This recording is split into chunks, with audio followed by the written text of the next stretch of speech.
and episode 2 with real mics and a broken arm. Uh, how are you guys since last week? I'm not that great. Yeah, looks like I'm doing a little better than you are. What happened? Yeah. This is a snowboarding accident. I got straight up cocky. That was the problem. I just like saw like an alley and I was just got too much speed, caught an edge, and it was either gonna be my neck or my arm. So I put my arm out, and it was not great. Bro. Did you have to go down the mountain in like the little noggins? Dude, yeah, I did. But the crazy part is like I was like in this weird part of the mountain where like there's kind of nobody. So I boarded all the way back down to like a mid-mountain lift. Took the lift, then found a ski patrol guy, and I was like, "Can you guys give me a ride down?" And rode down, and they had a whole ER on site, which was nice. But yeah, got it all. What does that tell you about the sport when they have an ER on site? That it's awesome. You were trying to get me to go skiing or snowboarding with you for the very first time, and I'm not going to be the hate to say I told you so guy, but what did I say about it? I'm like, no, because that would happen to me, but it happened to you, and you've done it probably would have before. broken a femur or something, dude. Yeah, no, that's not good. That's not good. Well, I hope you heal better. That my goodness, man, that's scary stuff. Glad it wasn't your neck. Oh, dude, I know, same. But talking about extreme activities, Eric, you just flew an extra. What? Which was just donated to us. Which you know, we should probably tell that story too. Yeah, so Bruce Williams owned it for almost 20 years, I guess, and it was featured in Flight Simulator 10, Microsoft Flight Simulator 10, and had a chance to go up with Dave Hirschman, who you all know is an amazing, incredible pilot and instructor. So we took the donation with the goal of ASI using it to kind of help reach the largest number of GA pilots to educate on loss of control. Things of that nature, and then we're also going to use it for some high school education and potentially some fundraising. And then, I mean, we're not going to hang on to it for a real long time, but we still haven't figured out exactly what the end game is going to be with it. But I mean, I've flown aerobatic flights before. I've been in a Citabria, I've been in a T6. This was a whole other level, and it was incredible. I think 400 degrees per second roll rate, and of course, I went full stick deflection on the rolls. There's no other way to do it, honestly. It was about 20 degrees that day, and Dave Hirschman was telling me, like, dude, bundle up, wear a coat. It's going to be cold in there. I was like, oh no, I'm good, man. I fly in the Cub, and I usually get sweaty. I've got a flannel shirt on. I'm going to be good to go. And he's like, nah, I think you should bundle up. I'm like, okay, fine, I'll bundle up, whatever. So we get on the plane, we rocket down the runway because this thing is insane, 300 horsepower, and get to flying, and it's just pumping air straight in. It might as well have been an open cockpit airplane for all the draftiness that was going on. So my knees were freezing, my hand on the throttle and the stick, they were frozen. My breath, you could see that in the cockpit. But honestly, I didn't care. We started doing loops and rolls and split S and Immelmans and hammerheads and avalanches. You do a roll, and at the top when you're inverted, you do a snap roll, return to inverted, and then complete the roll. It was awesome. It was about 15 minutes of awesome fun. I can't say awesome enough. I'm saying it too much probably. Quick flight though, because Richard McSpadden needed to do another quick flight in it before dark, so he went and had some fun too. But yeah, right now it's in St. Augustine, Florida, getting a little bit of an avionics update. Not a full upgrade, but an update, and maybe some new vinyl graphics too. And it'll be back. Sure, next. Yeah. I saw the air-to-air photos that Dave Toulis took with Richard flying it, and Richard, who's a former Thunderbird. I wonder the similarities between, you know, that style of flying versus the Thunderbirds. I imagine it's kind of similar in some ways, but my first time flying in an extra was at Oshkosh with the Aerostars, and I thought it was going to be pretty similar to. And then he let me have control of the airplane, and I barely put any back pressure on the stick, and we jumped up. That was a really cool sensation. What a cool formation, a way to fly formation with, you know, being so close, and it's such a cool experience. So can't wait to see what they do with this one. Yeah, so it's a really sensitive airframe, and you know, we thought the Tiger had the big ailerons, but this thing has full-length ailerons, and it is incredible what they can do. Sorry. So I'm the only person on flown an extra. You all three have, and I haven't. Hirschman, I'm coming for you, man. Let's do this. There you go. It's so sick. It's like it's almost like a mind-reading airplane. You think about going left and it starts rolling left. It's crazy. That's great. That's great. But it'll be fun to play around with that. Hopefully it'll be at Sun and Fun. That'd be sweet flying out there. I just happened to be at the NAC when Hirschman brought it back. He was landing from the ferry flight, and of course I hear this big engine coming, and it's like, where is that person? I look up, here's Hirschman and an overhead brake for 2-3, and it's like, all right, Dave's here. Dude, Dave is here, man. Brakes, yeah. Those overhead brakes and the extras are like just falling out of the sky. It's like crazy. I was pretty impressed with, like, okay, I saw the brake and I thought, okay, 3, 4, 5 minutes before he's, at the hangar, and then no, like 45 seconds later, here comes the airplane. It's like, oh, that happened fast. That turn in is just like the shortest approach ever. It's crazy. Wow, nice. But in not as big aileron news, the Tiger got paint. I don't know if you guys saw that. Was it blue? It looked blue. Dave Toulis had a blue mustache after taking pictures. I don't know how healthy that was. It looked like he had equipment on, so it looked like he was going to be fine, but it looks like he did not escape that photo shoot without wearing some of the blue paint. He was in a line of fire, I think. Yeah, it's blue, orange, white. They got all those colors on. We don't want to tell too much, though. What? Oh, yeah. The new tail number's on there, which will be told later. Number? I don't know what. Yeah, what is that? What are we gonna do? I mean, honestly, that old one was a mouthful. 28860. I actually now say that tail number when I fly out here in Denver. It's kind of bad. Yeah. But no, it's a cool tail number. We can't really say it right now. We can't say it yet. No. I'm going to check the plane out today. Actually, I'm flying up there in the Super Cub and going to check it out. It's getting clear coat today, so I'll have a pretty good idea of what the finished product will be. Maybe I'll take a few pictures and videos. Maybe. It's looking real nice. There's something to be said for being able to make a radio call that starts with the word Grumman. Like, just how cool is that? I mean, the lineage and the history of that airplane and its maker. It's not exactly a Tomcat, but when I was flying in it, just saying Grumman 28860 is pretty awesome, even if it was a mouthful of a tail number. Look forward to learning what the new one is, though. It's still a mouthful, but it's cooler. That's good to know. Yeah, it's gonna be sweet. It'd actually be really fun to fly to Cape May, where there's a F-14. I'm done.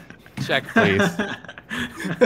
So I'll be out there sometime in March for the Hoover March Awards. 23rd, you'll be here. Yeah. March 23rd for the Hoover Awards. Did you see the email come out for the award recipient for the Hoover Awards? I mean, I know who it is, but can we say it now? The email came out. Yeah, I think it's out there enough. I think it's just out to like a privileged circle at the moment, but it's out there enough. All right, say it. So I'm not gonna take it. It's Wally Funk. Who's gonna get in trouble here? Wally, it's gonna be. I'm like glad that's gonna be a cool one. Yeah. No, she's absolutely deserved. I mean, she's long been a hero of mine. Maybe that's because I grew up in Oklahoma, and she has lots of Oklahoma roots, and so like I've always known who she is. Like from elementary school, we were talking about Wally Funk, and then to get to work in aviation and to see her go to space finally, like. My goodness, what a good set of circumstances for Wally. Yeah. For those who don't know, what's the Hoover Award, Paul?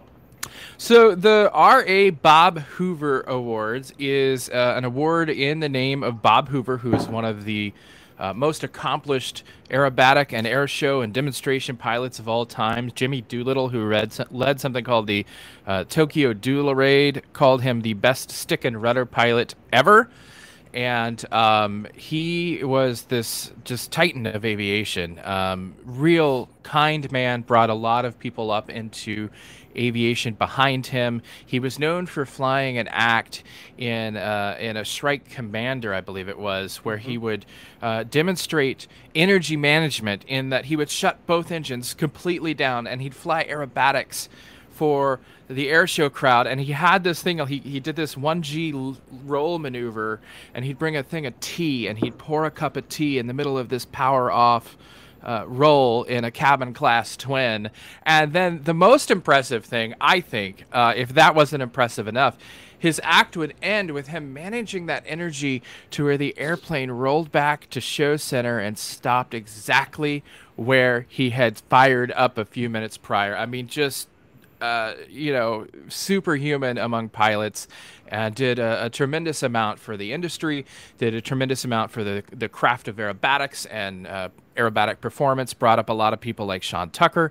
And so when Bob was nearing the end of his life, we worked with him and some other people to help create this award that's awarded in his name each year to somebody that's made a tremendous impact to aviation, kind of in the spirit of Bob Hoover. And it's grown into this kind of really neat ceremony. It's almost kind of Hollywood-esque in that aviation comes together. It's kind of black tie, and you give the Hoover Trophy to one very deserved person. But then there's a bunch of other awards that come around it that really highlight some other people that maybe aren't quite at the level of yet earning the Hoover Trophy, but still very deserved. So that's kind of the whole Hoover Award thing. It's really, I think, a special thing that we do or are part of. I'm not sure that we could say we do it, but we help orchestrate it. And the trophy itself, I believe, is at the Udvar Hazy Center, the Smithsonian Air and Space Museum's auxiliary at Dulles Airport. So right next to Bob's Commander that he flew all that power off acro in. Dude, I have been trying to go for the last 3 years, and I'm finally able to go. So are you going to Udvar Hazy? Yeah, I think so. That's where it is. Sweet. Yeah. Nice. Oh, you're talking about the awards themselves. Yeah. Yeah, no, Oh. it's really cool. It's in Wally. I mean, it's like, you go, girl. What a cool thing cool. to see a fellow Oklahoman. So far. Yeah, well, it's think about the people that have gotten it so far. I mean, Burt Rutan last year, and oh, dude, yeah, he answered my question on the live stream. Did he really? That's amazing. Awesome. That's amazing. Because we live streamed them, last year, obviously because of COVID, and I asked, I was like, do you have any eVTOL designs you're sitting on? And he like went off on like a tangent. I'm like, oh, sweet. So Burt been like a personal hero of mine. I'm a total canard fan. Starship's like my favorite airplane ever. And my Burt Rutan story, other than floor directing that virtual Hoover Awards, he was at Oshkosh, and I saw him, and I was going to try to go line him up for an interview, but he gets a lot of fanboys at Oshkosh, and he I can't imagine being Burt Rutan at Oshkosh. My goodness. And so I say, hey, Burt, and wave at him, and he's on a golf cart. He grins at me and drives away. And then I'm like, he stops a few yards ahead, and I'm like, okay, maybe I'll try again. Hey, Burt, it's Paul Harrop with. He looks back, smiles at me, and just guns it. So Burt did not have time that day. Burt did not have time that day. I've yet to meet my hero, but someday, Burt, let me just tell you. 2022 is the year, Paul. Yeah, fingers crossed. I can gush to a hero and embarrass myself, I'm sure. Well, somebody who like actually did something cool in aviation talking about that is Zara, right, Kayla? Yeah, she just completed. Yeah, she is the youngest female in the world to circumnavigate the globe. So just finished writing the story about her, hoping to land an interview with her for AOPA Live and feature in Flight Training Magazine this summer. So yeah, I mean, when I was writing this story, it's really incredible what she was able to accomplish.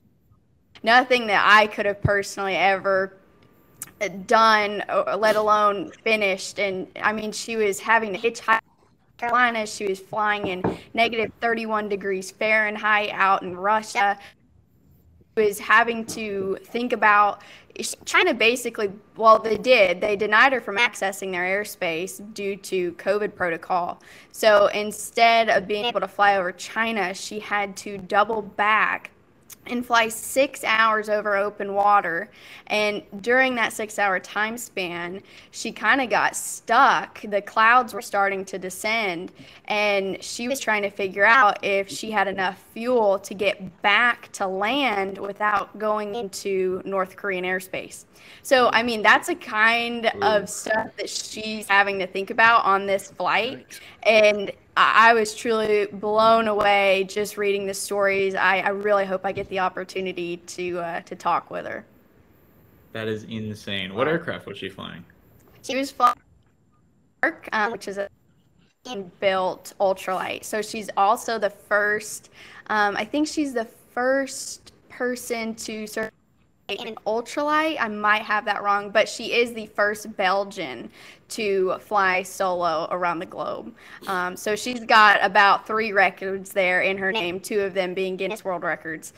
So definitely a super accomplished young aviatrix. She's younger than me. I'm 22. She's 19. To kind of put that in perspective, I mean, she got her private in 2020. So talk about mind-blowing. Well, what am I doing with my life? Do you think she climbs higher than 1,500 feet AGL? Yeah, probably so. But she said that I think she told one of the reporters that she had to get down to like 600 feet above the water because of the cloud. Dude. I mean, but what else are you going to do in that situation? It's either keep going or go in the water. So, and over open water, does it even really matter if you've got a few thousand feet other than, you know, VHF radio propagation to call for help? I mean, what difference does it make at that point? Yeah, at that point, I mean, you're either going in the probably 20-degree ocean, and who knows if there's ever going to be a boat that comes by. She actually lost radio communication for about maybe 3 or 4 hours, and when she landed, she texted her parents, and she just said 2 words. She said, "I'm alive." So her poor parents, you know, but her dad, he's a very accomplished professional pilot. Her mom flies for fun, so they definitely know the territory that goes with all this. But I couldn't imagine, you know, having your 19-year-old out there and not knowing where she is over the open ocean. My goodness, that's crazy. Wow. And near North Korea. That's insane. And yeah, you know, that whole North Korean aspect really put it in perspective for me. Oof. Well, dang. That's awesome. No, good for her. Like, good for her. She should be in that same breath as like the Amelia Earharts and the Jerry Mocks and the other people that have done really great things and also happen to be women. Wally Funk. Good for her. Wally Funk, yeah, absolutely. Exactly. So she's she started in Belgium. She finished in Belgium. She's a dual citizen of Great Britain and Belgium, and I mean, just super accomplished, and can't wait to hopefully hear from her. We gotta have like a long interview with her because that's like a lot of detail in those legs. Yeah, for sure. Yeah, we're hoping to have an interview with her that really breaks down the different aspects of planning literally a, you know, global flight. You know, we think about the logistics of planning a trip from, you know, the longest one I've ever been a part of was from Georgia to Washington State. And there were a lot of details that went into that over the course of 2 days. She was gone on the road for 155 days. I'm not sure exactly how many of those were actually flying days. She got delayed for a month in Alaska due to visa issues. I mean, every single day she was living, breathing, eating the weather. So I really hope to hear from her and to really listen to how she broke down that circumnavigation. We got to hear about your Georgia to Washington trip sometime. That caught my attention. That's an entire continent. That's like the longest distance you can go over land in North America. Yep. It was a blast. I mean, I was a passenger in a T-34 Mentor, which was flown by my fiance. The other 2 airplanes that we were in formation with was my fiance's dad and then my fiance's grandfather. So it was 3 generations of hunts flying across the United States, and I was along for the fun. Definitely some unique challenges that presented themselves, but wow, what an incredible trip. What an incredible opportunity. We got some really cool pictures of us flying alongside mountains out there in Washington and along the Columbia River Gorge. We got engaged out at a grass strip at the Columbia River Gorge. I mean, that's just how special like that trip was to us. That's so cool. I don't know that I could stick around my family for 3 days straight. Well, Just you definitely, you know, there's definitely some tension when somebody's like, hey, I really need to go to the bathroom, can we please land? And then somebody else is like, no, we got to get there before dark, that kind of thing. So anybody that's ever flown with Kevin. Okay. It would happen. Okay, it's happened twice, but it's fine. That sounds way cooler than my story, Kayla, of flying from Portland, Oregon to Wichita with Carlo. I think the highlight of that was the 11.5 and the RV-12 and then the steakhouse in Wichita. I don't know if you guys have been there. It's like by the airport. It has like a little mock control tower. No, I have not been. I maybe have. I've eaten a lot of steak in Wichita because, when in Rome, but I don't know that I've been to one with a mock control tower. Dude. But no, it was good. And obviously Carlo, that's all he eats is steak. Carlo, we should talk about Carlo. Yeah. Carlo is he's like the Swiss Army knife of AOPA. Only he's from South Africa, so he's got this unique, irreverent approach to everything. He's an incredibly gifted A&P. The man has scratch-built several airplanes. He owns like a bunch of airplanes he's built, and he's always working on something different. And super, super, super good dude who keeps our fleet in just the best of shape. I've never had, knock on wood, I've never had a mechanical issue, and I credit that to Carlo. No, he's the best, and he's hilarious. Yeah. Probably good there with video. Spazzing out, man. Yeah. Am I?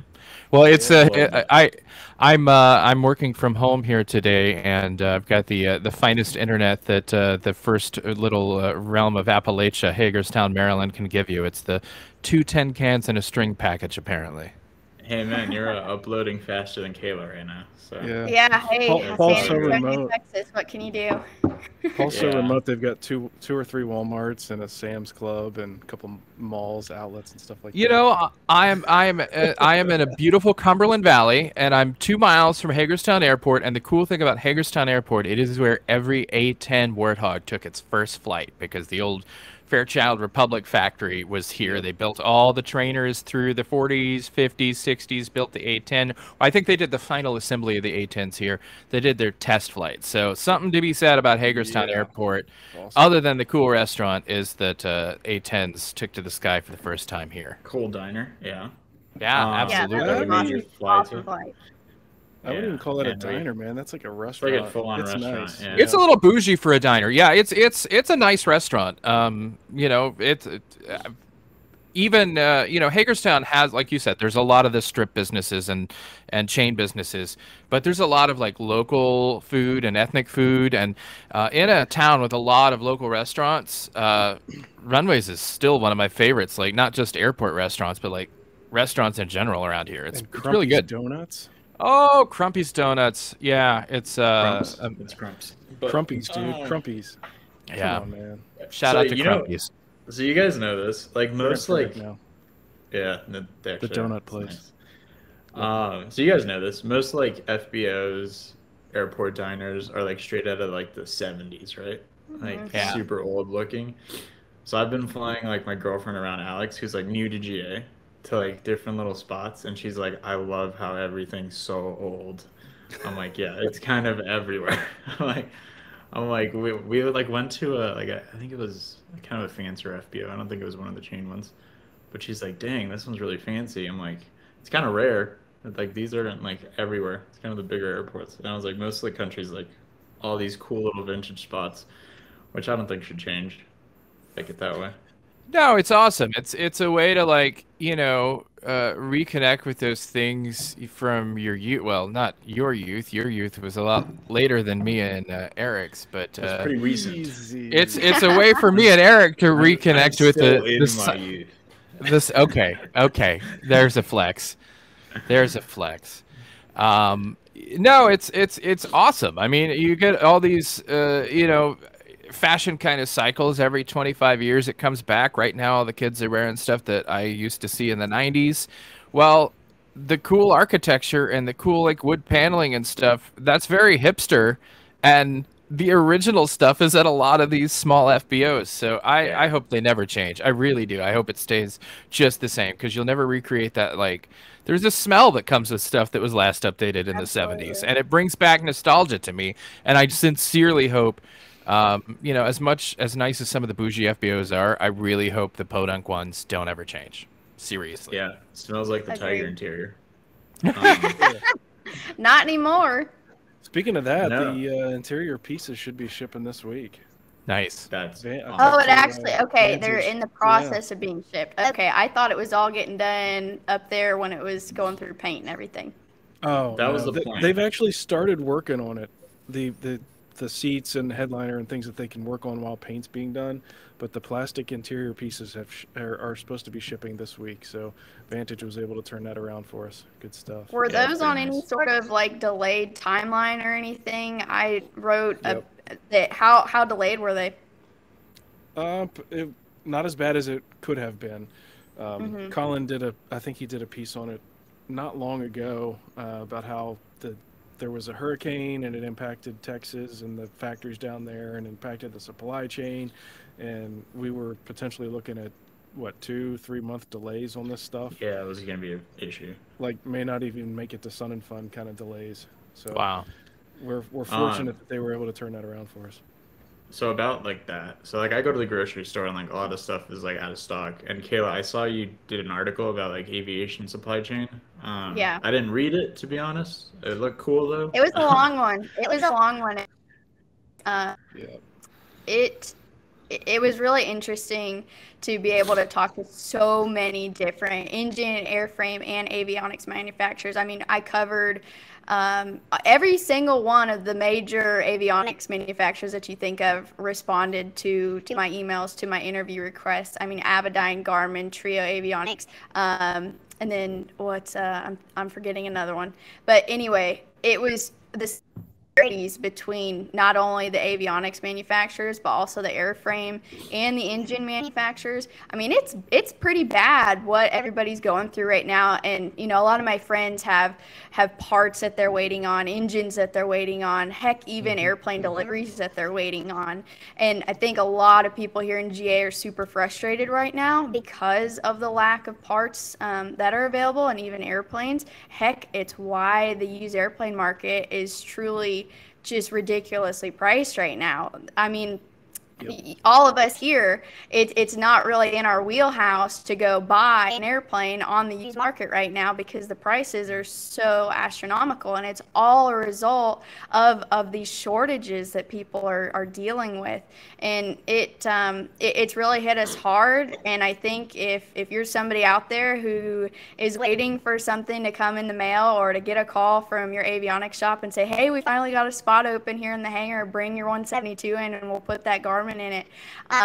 You're not alone, that's for sure. Everybody is going through it, and it was really interesting being able to talk to everybody about it. Cub Crafters is backed up until 2024, believe it or not.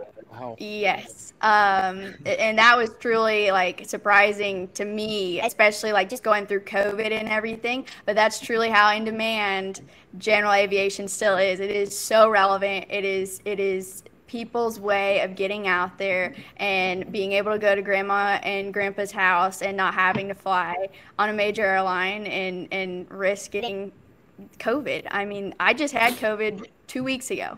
And I got it from a flying. Yeah, right. We had COVID at the same time. We got it from a flying buddy. Yeah, and people don't want to deal with it, so they're going. Everybody's flocking to GA, and there's no better time to be in GA. But man, we're going through it a little bit right now.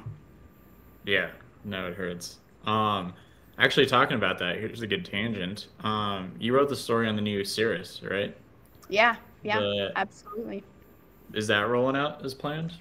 Yeah, so far they weren't super specific with me and their different delays that they're facing or anything like that. They mentioned that they're going through it as well. They're dealing with the delays and everything, but they weren't super specific. The new Cirrus, they got pretty specific with me about the specifics of that airplane. Wow, I just said specifics a lot. But, specifically speaking. Specifically, yeah, it's their revamped 2022 G6 SR series, and it's got some fancy little gadgets that come with it. You can unlock the baggage door with a remote now, and you've got a fancy illuminated step, and the Cirrus logo projected onto the ramp with a nice little twist. So yeah, it's and the colors. There is a beautiful Himalayan salt. It's about the color of my bows here. So that's the one I would go after. Nice. That's cool. No, I would take it in any color that I could. Dude, yeah, I was about to say. Yeah, I've never. Don't care what it looks like. Yeah. Have you guys flown a Cirrus? No, I've never. No. Dude, I was about to get checked out in one here, like at my flying club. We had a SR-22 and an SR-20, and it was owned by the same person. But as I was scheduled in for everything, I was like telling like Eric and Nick about it. I'm like, this is gonna be cool. They sold them, so never got the chance. But that would have been sweet. Yeah. When I was going to work for Cirrus in Knoxville, it was right when COVID hit. I got hired on March 15th. March 5th, 2020.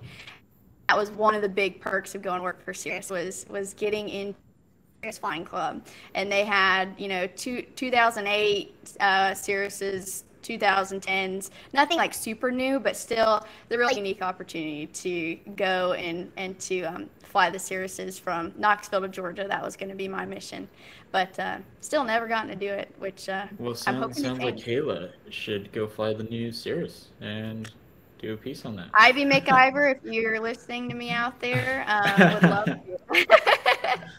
No, seriously, that team over there at Cirrus, they're great people. What a fantastic team. That reminds me of a Pilot Lounge interview that Alyssa Cobb and I are working on lining up with a guy named Clayton Schmeltz. And Clayton is one of the very, very first stories I ever did at AOPA. Alyssa and I, actually the first time I ever flew an airplane, Alyssa and I were traveling to Ohio, and we took Skyhawk 330 Mike Echo, which is out somewhere in the world. I don't know where it is, but we don't have it anymore. Anyway. Airplane. Was that the one you soloed? It was the first one I ever flew, and it was Alyssa Cobb and I headed to Ohio for the 70th Doolittle Raiders reunion. But we went to Mansfield, Ohio, to meet this guy named Clayton, and Clayton was paraplegic. He didn't have use of his legs and got around in a wheelchair. And he had just gotten his private pilot certificate. And so we did a story on him. He was in a Cherokee 140 at the time, and he had hand controls for everything he'd do with his feet. And I flew around the patch with him and got what I think is still to this day one of my favorite stories I've ever done here, because I did what we call in storytelling a reveal technique. We shot the whole first half of the story, just, hey, here's a pilot talking, and he's talking about his flight training and the journey that he had, and then boom, we reveal, hey, this guy does it differently. He is a paraplegic. Well, I noticed on Cirrus's social media, I think last week or week before, they shared a photo of him next to an SF-50 Vision Jet, and he's the first paraplegic. Him? That was him. He got type rated on a Vision Jet. He's the first paraplegic to get type rated on a Vision Jet. I'm just like, wow, here's this guy that I last saw was at a Cherokee 140 10 years ago. What a come up, and congratulations to him. So we're going to be connecting with him for a Pilot Lounge interview at some point. But, awesome. It's not like I'm friends with the guy. I don't know him, but I'm super proud of him from the one afternoon I spent with him. Like, good for you, Clayton. So, that's a good Cirrus success story. And I just saw also on their same feed, I don't remember her name. I think she's based somewhere around the DC area. The youngest woman to be type rated on the SF-50 just earned her type rating last week. I don't remember. She's like your age, Kayla. So. Yeah, so she's 2 years older than me. Her name is Melanie Viau, V-I-A-U. And she's the youngest Vision Jet type rated woman in the world. So I thought that was pretty cool. I just followed her. That's pretty awesome. That thing looks like really fun to fly. Yeah. I mean, we didn't mean to turn this into the Cirrus hour, but a lot of Cirrus related stories. Yeah, currently. But outside of that, 330 Mike Echo is in Camarillo, California right now. Oh, no good way. For it. Good for it. What a great airport. I just looked it up, so I'm glad it's on the West Coast now. Yeah. Yeah, pop over to Santa Paula with it. That's a really great flight from Camarillo over to Santa Paula to hang out with the hashtag SCP kids. I love following all them, all their adventures. Oh my gosh, they have a good such time. good people. Dude, they're crazy. We gotta like go visit them. Oh yeah, I haven't been out there since we had our Camarillo fly-in. Was the last time I was over at Santa Paula, which is like my favorite general aviation airport anywhere. Do you like it better than Cape May? No. Really? So did you guys hear? Did you hear Rusty Pilots hit 10,000? Yes. That's pretty cool. That's like, insane, dude. Like I was 2014. Yeah, that's insane. It is insane. Yeah. That like, and that's like successful pilots getting current again, which is 40,000 plus have been through the seminars, and I think even within that, that's a good success rate. 25% of them went on to reactivate their PIC currency. More than that, 40%. 40? Oh. 10,000 people out of 40. 10,000 people out of 40,000 is 25%. My math's not wrong. I'm reading. I'm not good with math, but I'm pretty sure I'm all right on that. I think 1/4 is part of the article. Is 40% wanted to get beyond that. Sorry about that. Oh, gotcha. No worries. Yeah. I'm a reporter and not a meteorologist because of math, but I think I can do the 25% there.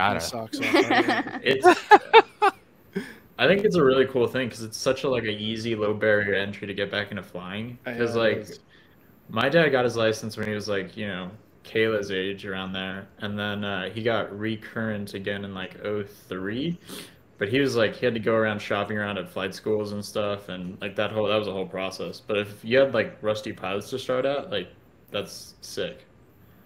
And it's a free benefit to AOPA members. Like it doesn't, if you're a member, it doesn't cost you anything other than, you know, getting your airtime with a CFI. But the course, 3 ways to take it. You can take it in person, you can take it online live, or now the newest thing is they have a self-paced online course, which I think will probably help a lot of people that don't have a ton of time to do it on their own pace. So yeah, I put together the video for Rusty Pilots. I've been working on that for about a month now, interviewing people, and you know, it's a lot of common themes. You know, life gets in the way, and they never lost the passion for it, but the ability to do it either from a money or a health or a time perspective went away, but they never lost that drive. You know, once you fly, I don't think I could ever not fly. Yeah. And so it's really good to have that.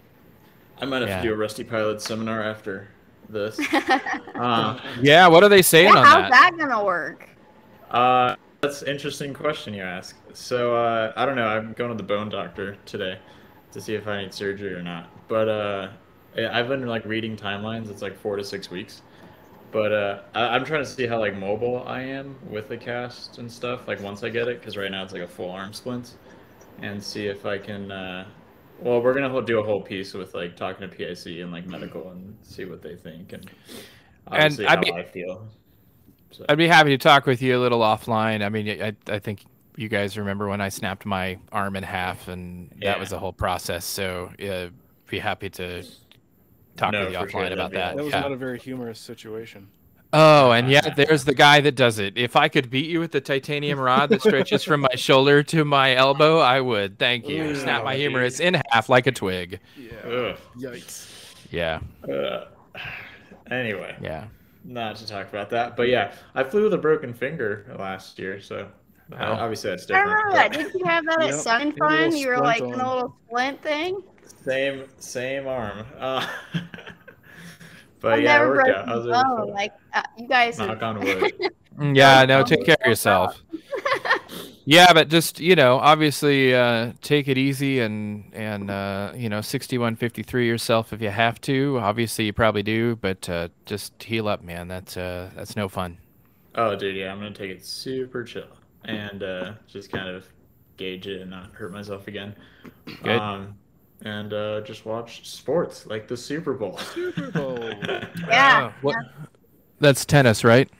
Yeah, that's tennis. And there's TFRs over it. Don't fly into them. Yeah. Steel drum competition. And drones. No drone zones. No drone zones. So where is it going to be this year? It's LA? No. LA. Yeah, it is LA. Yep. Dude, LA. that's going to be crazy. That airspace is going to be insane. I can only imagine. A little insane. Yeah, there's arrival reservation slots. You'll actually need to make a reservation if you're planning on going to several of the GA airports around the LA basin there during that time period. And they're also, if you're flight training right now in the LA area, there won't be any takeoffs and landings, no touch and goes hardly for student pilots. They're saying no solo cross countries in the area on February 13th. Is it February 13th? Yep. So yeah, if you're a student pilot in that area, stay clear. Look, I'm actually going to pull up that TFR. I'm curious as to how. I don't think they put it. They said it would be coming out with days before the Super Bowl. Yeah, but it says pilots should anticipate a TFR. Yes. Oh yeah, it probably will be multiple because there's like different kind of activations they're doing, not just the stadium. Yeah. So. Yeah, no, it looks like it impacts Van Nuys, Santa Ana, even Palm Springs, like way out to Palm Springs, which I guess would be a good reliever airport for, turbines coming in. Is impacted. Oh, it is. Yeah, Henderson and McCarran. Yeah, all the way out to Vegas. Yep. Wow. Good grief. Insane. Yeah. When the Super Bowl came to Atlanta a couple years ago, our local airport, Falcon Field, there in Peachtree City, it was packed to the max with every sort of private jet you could imagine. Falcon 2000, Gulfstreams, every celebrity was walking through the FBO. It was really cool, but our little hometown GA airport turned into a Hartsfield-Jackson, a private jet. So I can only imagine out in LA it's going to be 20 times worse. Oh man, it's gonna be insane. Sure. I mean, I wouldn't doubt it if they're like gonna be flying to Palm Springs area and the whole Inland Valley of California and just chartering in with helicopters. Inland Empire, bro. Inland Empire. I'm sorry, yeah. dude. I'm from San Diego. I never paid attention north of Orange County. But yeah, so it should be cool to see. I'm actually like excited to like open up like a 4-fighter or radar tracking and look at all the ADSB going in and out. That'll be insane. Probably just gonna be a conga line of arrivals. Yeah. Yeah. What do you think anybody's going in VFR, or is everybody flying like the star routes in and stuff? You think? I would assume somebody's going in VFR. Yeah. It's SoCal. Probably. Yeah. Maybe taking in, their Kodiak or something, their Sunday Cruiser VFR. Yeah. I want to be to where a Kodiak is my Sunday Cruiser. Like that's a flex. We had a guy show up to Peach State. He's a professional football player, and all of a sudden we're looking around and we hear what we think sounds like a Pilatus or a Kodiak, and then all of a sudden there's a Kodiak, which is super rare. We get them from time to time, but it was actually, we were having a fly-in that day. It was a Saturday, and out walks this just like 10-foot tall, football player looking guy. And we're all, he's got to be a football player. So we get the courage to go talk to him, and obviously wanted to go check out the airplane. And he's like, yeah, I'm a football player. He had his whole family packed in there. He had his pilot. Yeah, he had his pilot there with them, and they went into Barnstormers there, the restaurant on the field, and they came out with a couple glasses of whiskey and sat on the porch and watched the airplanes. He was really interested in the fly-in and general aviation and just wanted to check it out. So that's kind of what I have in my head for what's going to happen out there a little bit, but they'll probably bring in their Gulfstreams so they can bring more of their friends. Yeah, that's sweet. I'd bring in the Kodiak. Screw my friends. We should tape one of these in the back of a Kodiak while we're flying somewhere fun. Mark Brown, can you make that happen? If we're appealing to different marketing reps for companies, if you can shout out to Ivy, I'm going to shout out to Mark Brown. Dude, before my arm situation, I was trying to lobby Mark Brown for a snowboarding trip in the Kodiak. Well, at least it's got room for a gurney in the back. I'm gonna say you got a year to set that up at this point. Yeah, Mark's serious about his snow sports. You know Mark's background, right? Yeah. No, what? No, I don't. What is his background? He was a professional. He was on the U.S. ski team, right? Did I get that right? I think you're right. If we're wrong, let us know. He was pretty professional, more professional than any of us as skiers. I can see that. Well, Eric, I think you got to bounce, right, dude? Yeah, I just texted you. I got to get rolling. Got to go see the cool. tiger. Have fun with the tiger and flying the Cub low. Take some cool pictures for us. Yeah. Maybe I'll take a couple pictures for social, and maybe we will put them out there later today. Maybe not. I don't know. It's cool paint. We'll Don't huff the paint. We'll catch you next time. All right, see ya. Good talking, y'all.